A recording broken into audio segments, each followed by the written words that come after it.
Welcome to Roots and Hustle, the podcast where African youth stop hustling blind and start building legacy. I'm your host once more, Waka, an engineer, entrepreneur, husband, father, and most importantly, a believer in Africa's future. Every week, we have real conversations about money, mindset, manhood, and womanhood.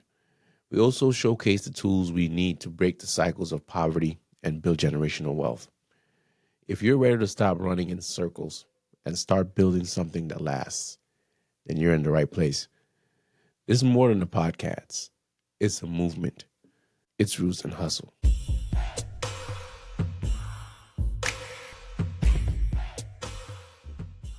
Let me start with a question. Who guided you? Think about it. Who taught you about money? Who showed you how to build a business? Who explained what real manhood or womanhood looks like?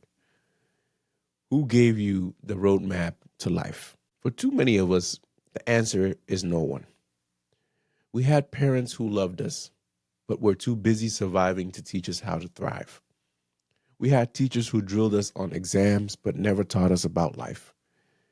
We had elders who gave us advice, but not guidance. And that absence has left scars. Because when a generation grows up without mentors, we spend half our lives making avoidable mistakes. We waste years chasing the wrong hustle, trusting the wrong people, and learning lessons the hard way. In the Gambia, across Africa, and even in the diaspora, mentorship is missing. And without mentorship, potential dies. This episode is about fixing that. We're going to break down why mentorship matters, why its absence is costing us a generation, and how we can build mentorship systems that guide our youth into leadership, ownership, and legacy. Because listen, a mentor doesn't just save you time. A mentor saves you from destruction. And right now, our generation can't afford any more wasted potential. Let's be clear. Mentorship is not a luxury. It is survival. A mentor is someone who sees further than you because they've already walked the path you're just starting. They don't just tell you what to do. They help you avoid the traps, the delays, and the scares that come with walking blind. Mentorship saves time. In Africa, we waste years repeating the same mistakes our parents and our older siblings made, simply because nobody took the time to guide us. Imagine if every young entrepreneur had a mentor to say, don't take that loan. It'll trap you. Don't waste 3 years in that course. It won't lead to anything. Don't chase quick money.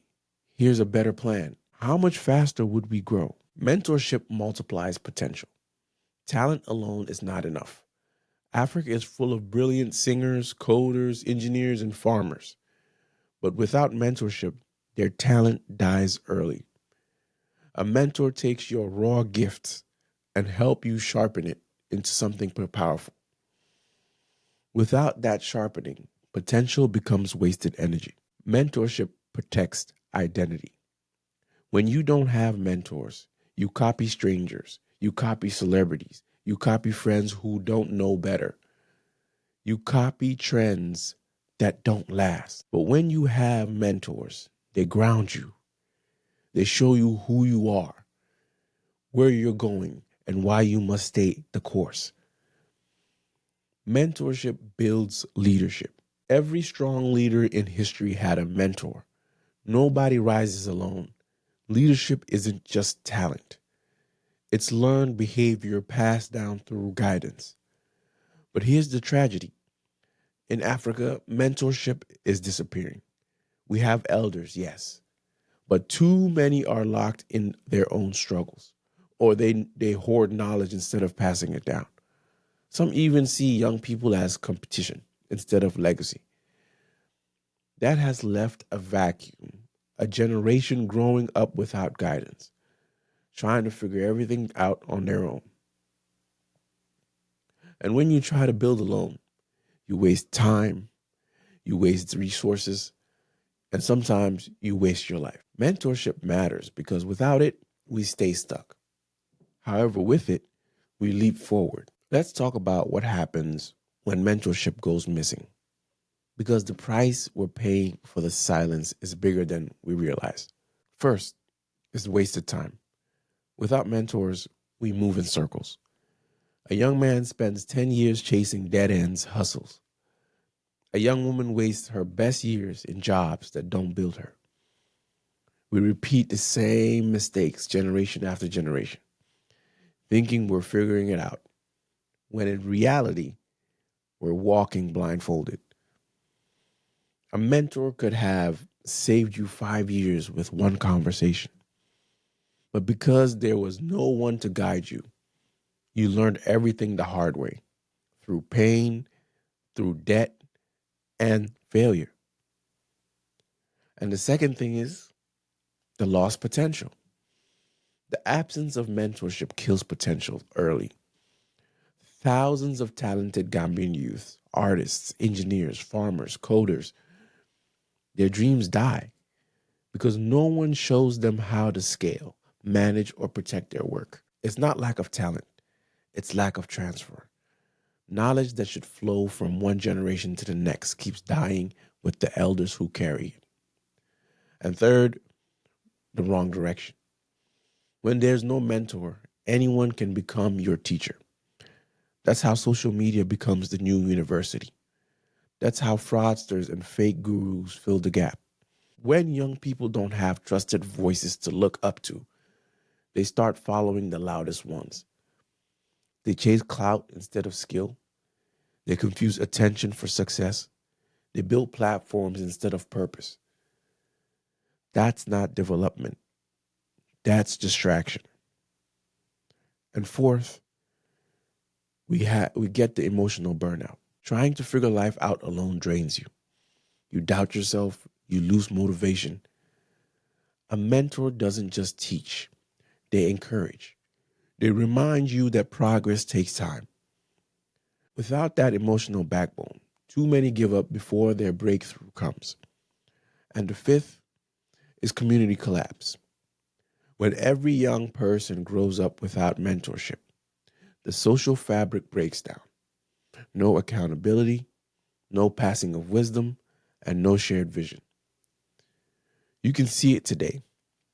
Our community is full of disconnected individuals, each trying to survive on their own. But no generation has ever built legacy that way. The cost of missing mentorship is generational confusion. It's why we keep starting over. Every decade, new youth rise up with energy and ideas. But because nobody handed them the blueprint, they rebuild from scratch. And by the time they figure it out, they're too old to pass it down. That's the cycle keeping Africa behind. Mentorship isn't a favor, it's responsibility. When mentorship dies, progress dies with it. Let's be real. Mentorship didn't disappear by accident. It was neglected, devalued, and replaced by ego and distraction. The survival trap: when people are stuck surviving, they don't have time to guide others. Our elders were busy keeping families alive, not building systems. The knowledge gap: colonialism broke the chain of wisdom. Our grandparents had skills and trades, but none of it was documented or passed on. Schools replaced real mentorship with memorization. The ego problem: too many people who make it don't reach back. They see youth as competition instead of continuation. Ego kills legacy. The silence of elders: some feel ignored, others feel outdated. But silence is deadly. If they don't speak, the streets will, and the streets are loud. The distraction of social media: we replace mentorship with followers, guidance with highlights, wisdom with clout, which creates the lack of systems. Mentorship happens by chance, not by design. We need formal structures that connect youth to experience: schools, mosques, churches, companies, communities. The diaspora disconnect. Thousands of Gambians abroad have knowledge our youth need, but no bridge connects them. We can fix that. Mentorship doesn't require proximity, only intention. Mentorship is dying because we stopped treating knowledge as sacred. But what's dying can be revived. It starts with one decision: I will not leave this world without transferring what I've learned. We can rebuild mentorship if we start now. Let's see how we can redefine mentorship. It's not about status, it's about experience. If you've learned something, teach it. Normalize sharing knowledge. Stop hoarding wisdom. Teaching someone doesn't threaten your success, it multiplies it. Build it into our institutions. Schools, companies, and communities must embed mentorship programs. Mentorship shouldn't depend on luck, it should be policy. We should figure out a way to reward mentors. We celebrate success but ignore those who create it. Our heroes should not only be the ones who made it, but the ones who made others. Young people, listen. Elders speak. When innovation meets wisdom, growth happens. We need to use technology to scale mentorship. Apps, online platforms, even AI. These tools can connect mentors and mentees across the continent. We need to create community networks. Start locally. Mentorships, Saturdays, youth circles, success groups. Build from the ground up. We need to lead by example. If you've made it out, pull someone else. If you're in your 30s, mentor your 20s. If you're in your 20s, mentor your teens. Each generation must pull the next. Mentorship isn't complicated, it's commitment. If every skilled African mentored one person, this continent would transform in 10 years. Mentorship is how legacy survives. Every generation that fails to mentor forces the next to start from zero. Legacy doesn't survive through talk, it survives through teaching. Every nation that wins through mentorship. When you mentor, you don't just help one person, you trigger a ripple effect. The man you teach to save today's teaches his son tomorrow. The woman you guide to start a business today will employ 5 others in 5 years. That's how nations rise, one ripple at a time. Mentorship transfers vision, not just skill. Imagine if every Gambian professional mentored 2 people a year. In 5 years, we'd have tens of thousands of guided minds. That's how you shift a nation. Mentorship creates immorality. Your body dies, but your wisdom lives through the lives you touch. That's why we don't chase quick success here. We chase legacy. Because if your success dies with you, it was never success. Africa doesn't need more saviors. It needs more mentors, men and women willing to guide, not just shine. Wealth without mentorship fades, but mentorship turns wealth into wisdom and wisdom into legacy. All right, family, let's bring this home. We've talked about mentorship, not as luxury, but as duty. When you refuse to mentor, you're not ignoring a person. You're cutting off a generation.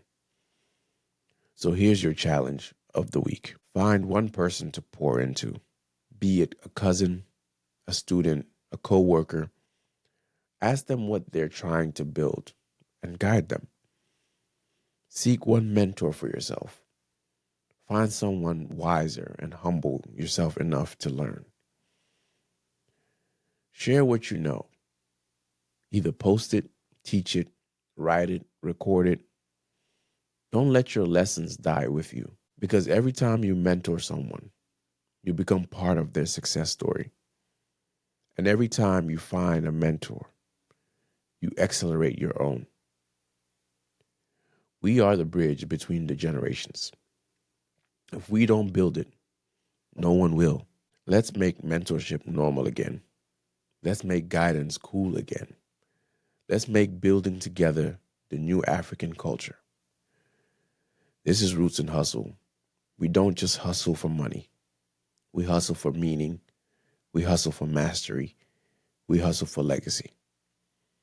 Until next week, stay rooted, keep hustling, and remember, someone out there is waiting for your guidance. Don't make them wait forever.